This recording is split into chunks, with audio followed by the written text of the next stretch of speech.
Hi everyone, welcome to class on September 2nd, 2021. Going to go ahead and get started today. We will have a very quick lecture video because you will be spending the majority of class today working hands-on on an activity. A few reminders. So everyone got their field placement, which is super exciting. I hope that you have a wonderful first day in field and you learn a lot this semester from your cooperating teacher. If you have not emailed your teacher yet, please make sure you do that by the end of the week. Okay, you need to email them and let them know when to expect you for the first time.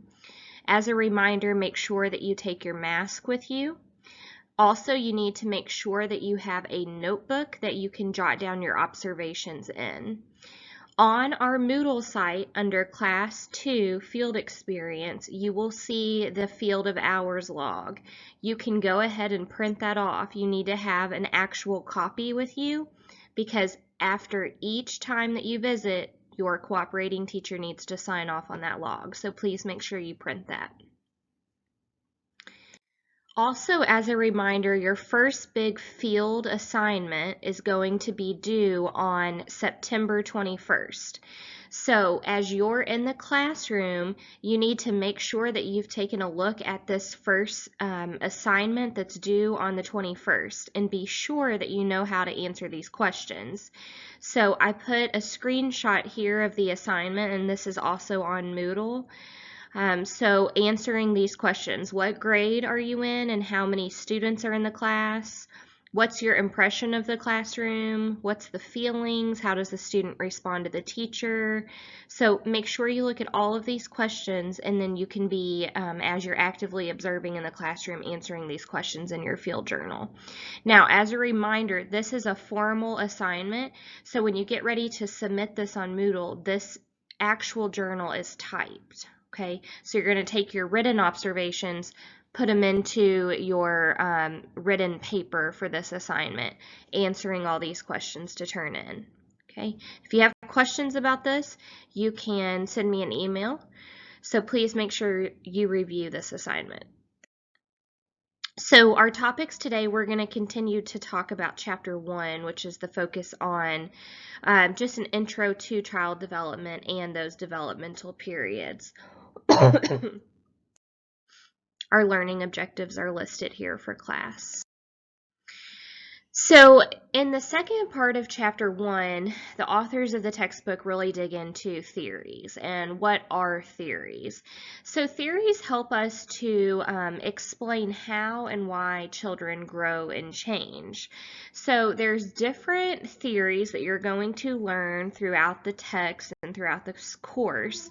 But historically, there's 7 very important approaches to childhood development, and we're going to explore those in class today with with a hands-on activity.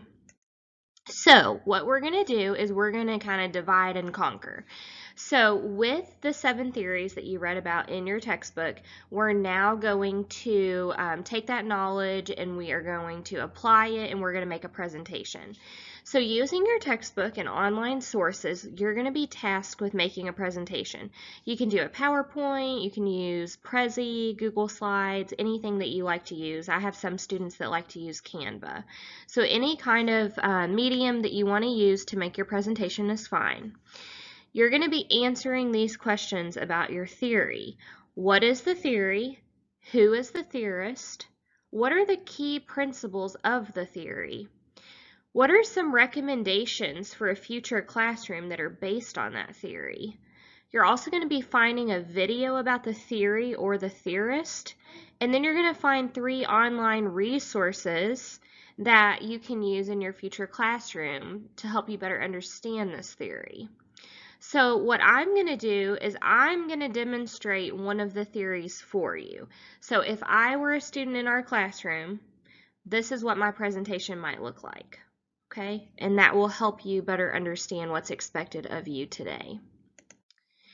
So this table right here lists across the top all the different theories, and then you can see that I've divided this into section 1, which is our morning class, and section 2, which is our afternoon class.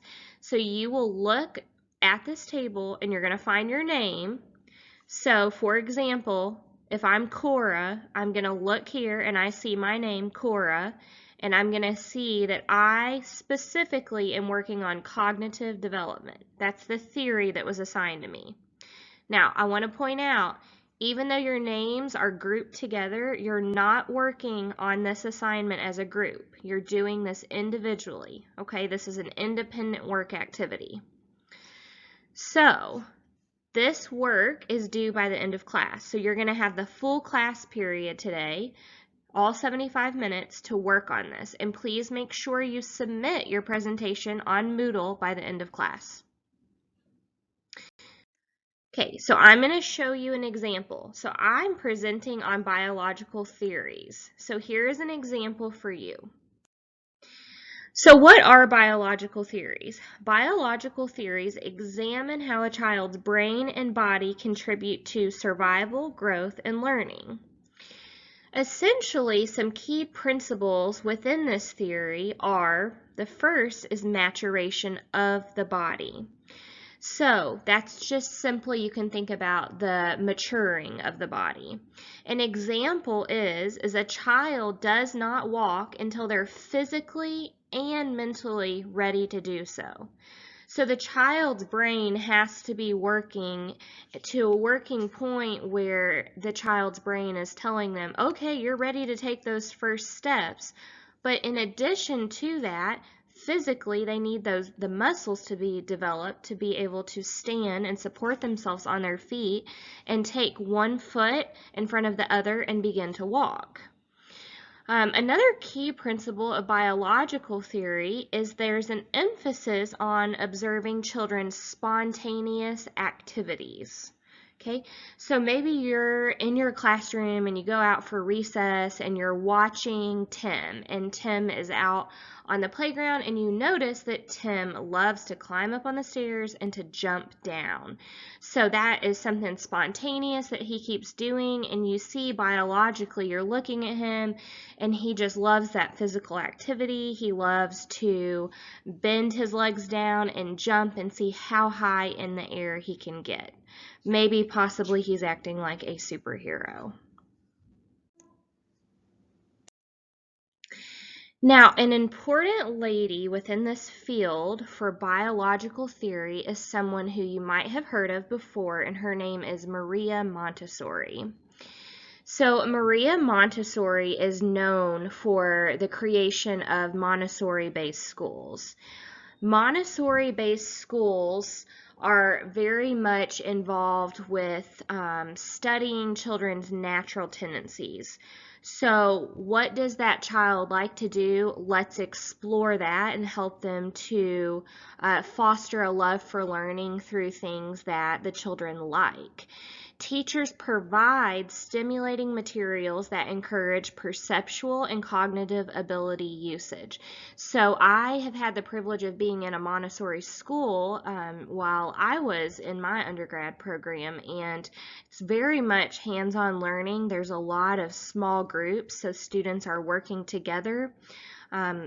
We also see some problem-based learning, so just letting students really dig in and explore and learn on their own. But the teachers play such a crucial role in that because they really have to think hard about what materials they give to the children to really foster that understanding, while letting students in their classroom come to that understanding on their own, but they're fostering it through materials in the classroom that will help the students achieve. So when you're thinking about recommendations for a future classroom that are based on biological theory, the first recommendation I have is that you observe children in your classroom and outside of your classroom. So we can learn a lot by just observing. So we want to watch students. We want to watch them in special area classrooms, on the playground, in the classroom. Maybe even watching students when they're in their home setting. How do they interact with their parents or their siblings? The second recommendation is to provide learning materials and toys that will enrich in students' cognitive development. So perhaps you're teaching a kindergarten classroom and you are teaching about the letter F. Okay, so I am going around and I'm gathering a lot of different objects that begin with the letter F so students can have hands-on exploration. So maybe I have a pretend frog and I have a flower and I have other things that start with the letter F.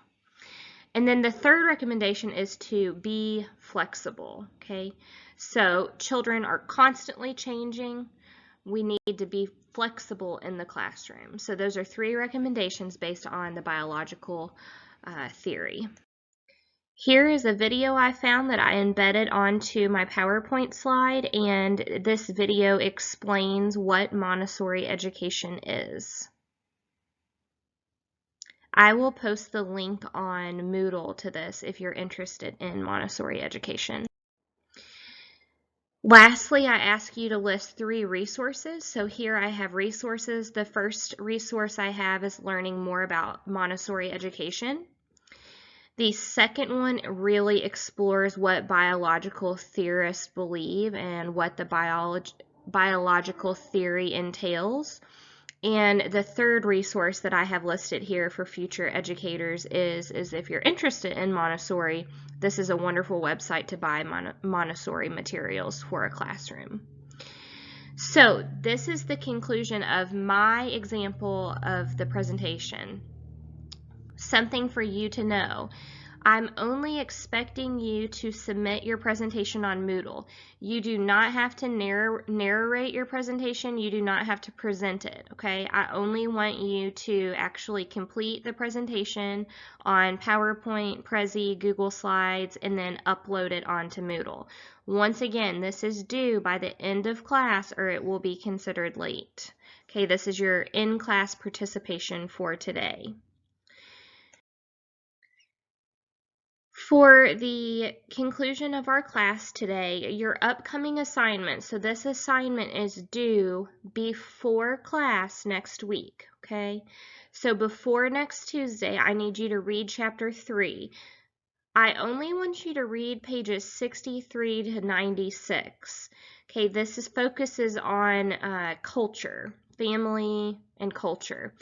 You can do a scholarly skim of page 96 to 106, but the majority of the reading that you need to take notes on is pages 63 to 96. Also, try really hard to visit your field placement. Okay, I really want everyone to make their first appearance by the end of next week. There is a reminder here. There's a new course calendar posted on Moodle under today's class, so I would encourage you to download that and print it off. If you have any questions, please email me, and I hope everyone has a wonderful weekend. Thank you.